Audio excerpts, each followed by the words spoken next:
like Justin said, we're continuing our road trip series today before we have our Sabbath Sunday next week. And I was just kind of curious, it looks like there's a lot of people traveling this week, like half of them to Acadia. We have 3 families that are going there this summer. How many of you guys are planning to travel in the next week or so?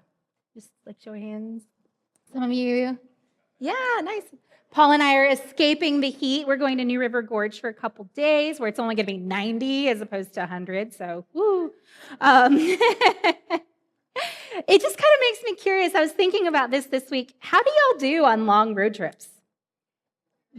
Terrible? Yeah, because I feel like there are 2 kinds of people, right? There are the ones that are 16 hours, that's nothing. I can grind that out in a day. And then there are those who have to psych themselves up to go across town to Walmart. And often they marry each other. My husband, Paul, grew up with his entire family, except for his immediate family, in Louisiana. So driving to Louisiana was nothing for them. I grew up with my entire family in the same small town. So 4 hours and we were just unglued. And I'm still that way. 4 hours is about my max. But I am trying really hard to get better. So we don't shy away from taking longer road trips with our kids, even if we have to break it up in a couple days. And it's just sometimes on road trips, things go wrong.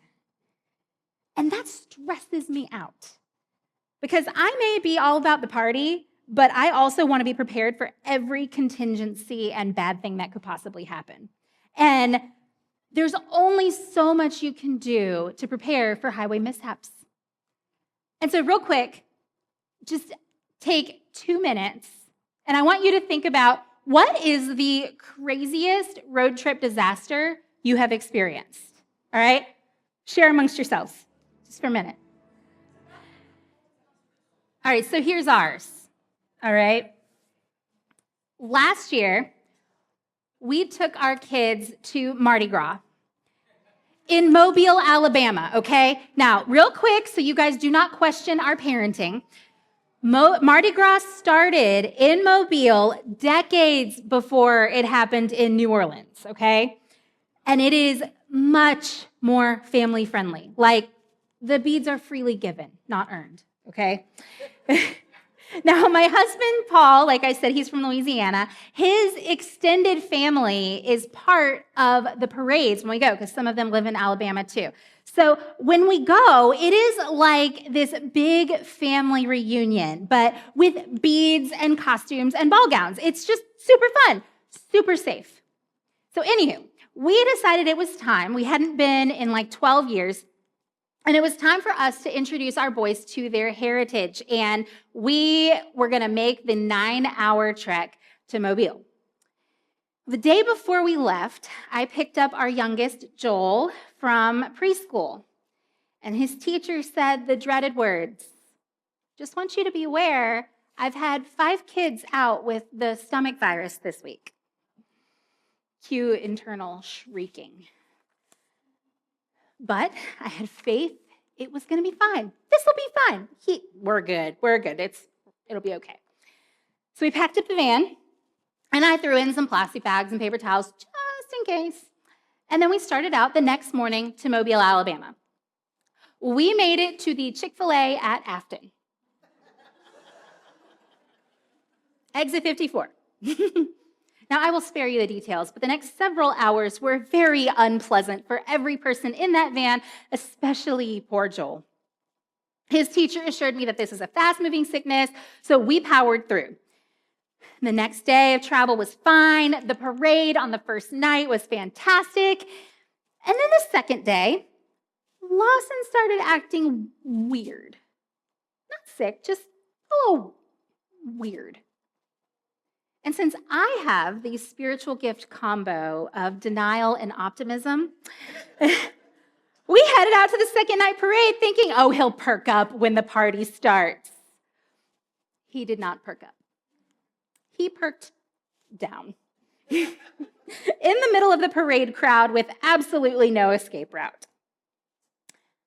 But the next 2 days were fabulous. And then Joel relapsed. late at night on our last night there, with zero time to do laundry before making the trip back home.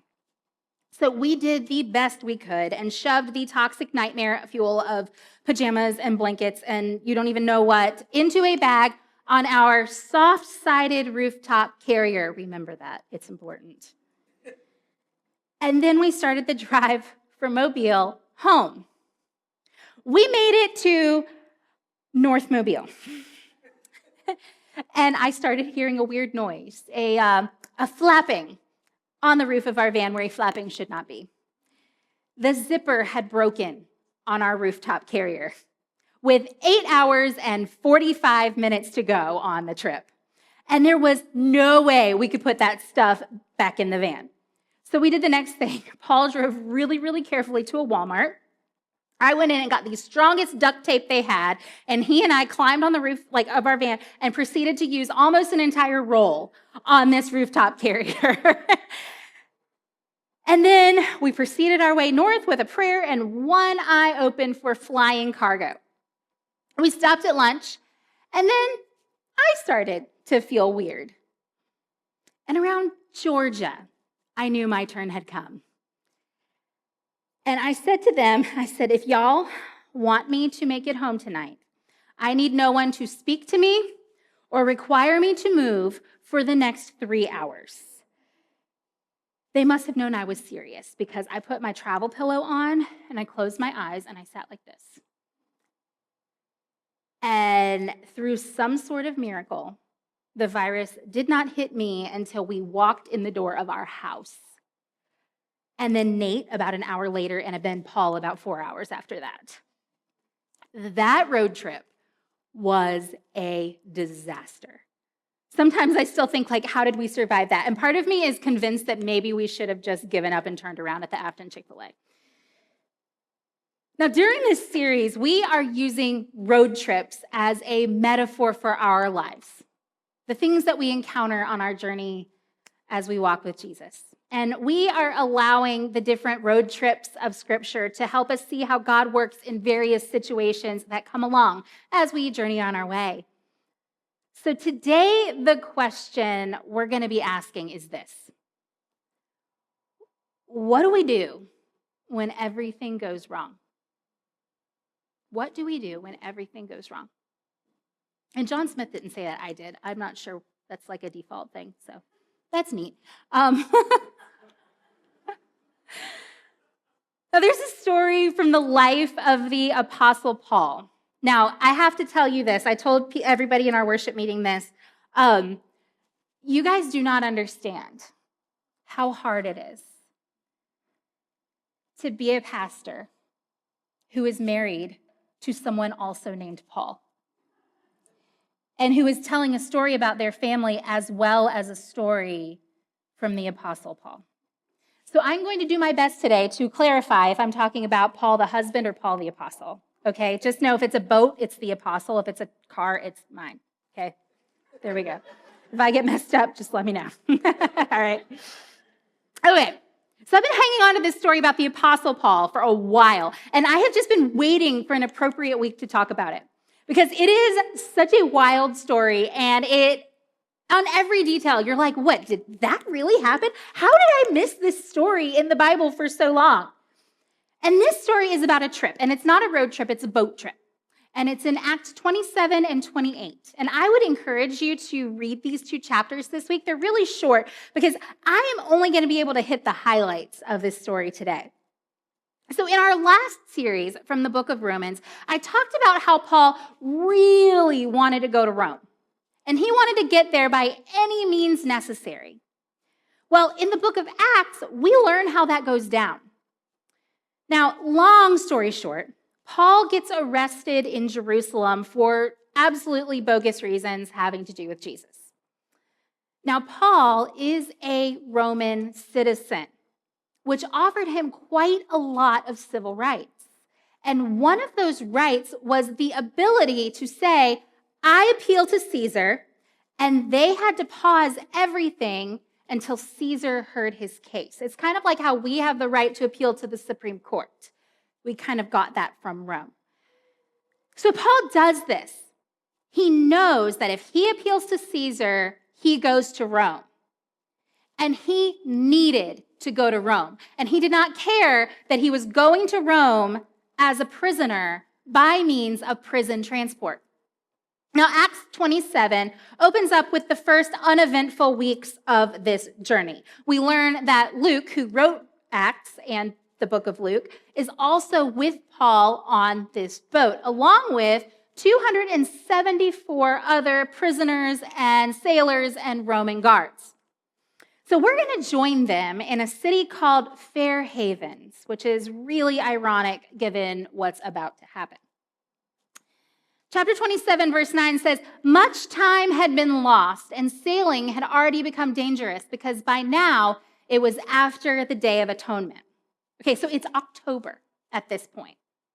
And the Mediterranean was notoriously bad for storms in the fall and winter. All sailing traffic would normally stop from early November until about early March. So Paul warned them, men, I can see that our voyage is going to be disastrous and bring great loss to ship and cargo and to our own lives also. But the centurion, instead of listening to what Paul said, followed the advice of the pilot and the owner of the ship. Now, Paul was an experienced seafarer, and he had been on many journeys prior to this. And historically, the Romans were comically bad at seafaring. That's why they're known for the Roman roads and not the Roman boats. Look it up. It's actually really funny. Paul raises his voice in warning that storms are going to come. It is not safe to sail right now. We probably need to stop. And he did that only to be ignored by the people who had financial interest in this voyage. Paul is outvoted, and the ship continues on its way to the island of Crete in the Mediterranean. Now, the first thing that we can learn from this fateful voyage is that faith does not prevent storms. Christians still experience tragedy. Christians still receive devastating diagnoses. Christians still lose jobs and spouses and friends. I've heard someone say that the safest place in the world is right in the middle of God's will. Well, Paul was right in the middle of God's will. Paul was being obedient and wise and loving his enemies. And the storm still came. Verse 14 says, before very long, a wind of hurricane force called the northeaster swept down from the island. The ship was caught by the storm and could not head into the wind, so we gave way to it and were driven along. A huge storm blows up and starts driving the ship off course. And they try to fight it to no avail. They drop anchor and they try to slow the boat down, but it keeps going. The sailors start throwing cargo and tackle overboard to try to keep the ship from sinking, but the storm raged on. When neither sun nor stars appeared for many days and the storm continued raging, we finally gave up all hope of being saved. And I need you to pay attention to that last sentence, because it does not say the pagans gave up hope, but we knew we'd be fine. Luke also thought they were going to die too. When our journey goes off course, when we hit roadblocks and when storms arise, being faithful does not mean covering your eyes and saying, nope, no problems here. I'm doing fine. It's all great. It is okay to acknowledge the storm. We can recognize the seriousness of our situation and have faith that God is still present and still good. At some point during this ordeal, Paul gets up in the midst of these terrified men, and he gives the first of several speeches. After telling them that first, Had they listened to him in the first place, they would not be in this predicament. He really does say that. But Paul encourages them and says, nobody's going to die, but we are going to lose the ship. We are going to make it to Rome, but we're going to get shipwrecked. Classic good news, bad news. He acknowledged the seriousness of his situation and also had faith. He told them, some things are not going to be okay, but we're going to keep pressing on. But God is still with us. God is still good. But that wasn't the end of it. Paul gives this speech, and then the storm continues raging for another 2 weeks on this boat. At one point, so there's on the boat, there's sailors and soldiers and prisoners, okay? And at one point, the sailors, the people who knew what they were doing, they grab the lifeboat and they try to peace out. They really do. They're lowering the boat. And Paul tells one of the soldiers, hey, if the sailors leave, we're doomed. And this time the soldiers listened to Paul and they stopped the sailors from leaving. On the dawn of the 15th day, Paul realized that nobody had eaten for 2 weeks out of stress and fear, and I'm sure seasickness. And he gets up and he says this, for the last 14 days, he said, you have been in constant suspense and you have gone without food. You haven't eaten anything. Now I urge you to take some food. You need it to survive. Not one of you will lose a single hair from his head. After he said this, he took some bread and he gave thanks to God in front of them all. Then he broke it and began to eat. And they were all encouraged and ate some food themselves. Eat something. It's biblical. But seriously, over and over again, we see Paul in chains in the middle of the storm, being the voice of reason for these sailors and these soldiers. And they started listening to him. As the ship approaches the island of Malta, which is this teeny tiny island in the Mediterranean, the ship hits a sandbar and starts falling apart. And what the soldiers want to do, they decide they're going to kill every prisoner to keep them from escaping. They say if we keep the prisoners alive, they might swim to safety, they might run away, we might lose them. But one of those soldiers realizes that Paul is someone they need to probably keep alive because he has been right this entire time. And so this soldier cancels that plan and he convinces the other soldiers not to kill the prisoners.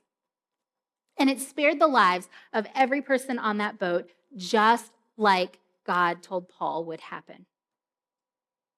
Paul's faith did not prevent the storm, but it prepared him for it.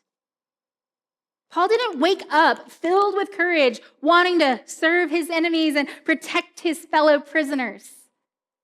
This was the result of years of formation and growth and enduring trials over and over again as he was refined into maturity.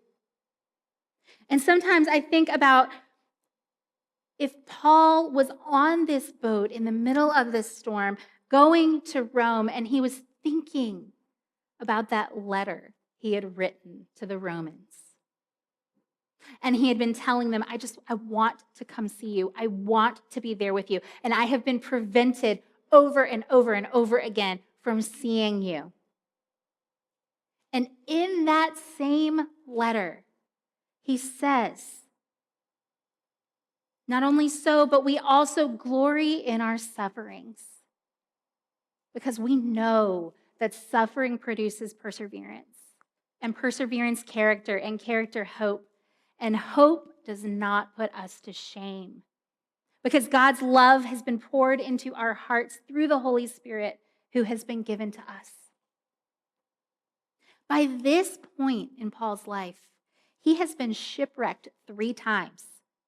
He's been beaten, arrested, whipped, stoned, chased out of cities, imprisoned. He has had his life threatened countless times. And each trial refined him, matured him into a person who could stand in the middle of a hurricane and bring hope to people who thought all hope was lost. But the story doesn't end there. Chapter 28 starts this way. Once safely on shore. So real quick, the boat completely breaks apart. Everyone just grabs like parts of boat and like swims for the shore. It was nuts. They get there and they find out that the island is called Malta. The islanders showed us unusual kindness. They built a fire and welcomed us all because it was raining and cold. And after this, Paul sees this hospitality and he jumps in and starts helping. He goes to get wood for the fire and then he gets bitten by a snake. Don't worry, he's fine. And later, Paul and his companions are welcomed at the home of the chief official of Malta, a man named Publius. This guy's father was sick with dysentery. And Paul prays for him and he's healed. And word gets out on Malta, because, it's super small. And when this had happened, the rest of the sick on the island came and were cured. They honored us in many ways. And when we were ready to sail, they furnished us with the supplies we needed. Without the shipwreck, there never would have been Malta. There never would have been this outpouring of hospitality that led to 3 months of ministry and healing for so many people. Now, Paul's destination was still Rome. He had to face his trials. He was in chains. He had a lot of work to do yet to come.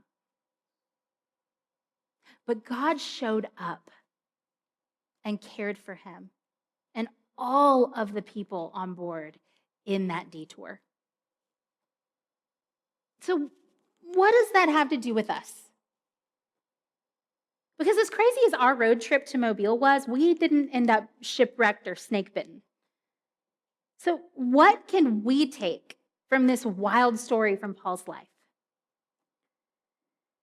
And I was thinking about it, and I wonder if maybe the answer to the question I asked at the beginning, like what should we do when everything goes wrong, isn't this. When everything goes wrong, love anyway. Most of the ways that Paul loved others in this story are things you and I can do every single day. Paul shared wisdom with people even if they didn't listen. He remained calm when everybody else was freaking out. He shared a meal with people who really needed it. He jumped in and humbly lent a hand to do whatever it took to get the job done. And he didn't do those things because he was some sort of superhuman. He did it because Jesus did all of those things first. When we're formed as apprentices of Jesus, love becomes our default. Service becomes second nature. And the more that we look like Jesus, or the more that we try to look like Jesus, the more we seek it out, the more we actually will. I am so glad we didn't turn around at that Chick-fil-A, despite all the many opportunities my husband Paul and I had to humbly serve our sick kids. We had an awesome time. In fact, I was telling our son Lawson what I was going to talk about today, and his response was, "Oh man, that trip was so fun. Can we go back next year?" Looking back on it, that trip was not defined by stomach viruses and duct tape. My boys remember catching beads and rubber chickens with their cousins. They remember laughing together. They remember the parades and parties of Mardi Gras.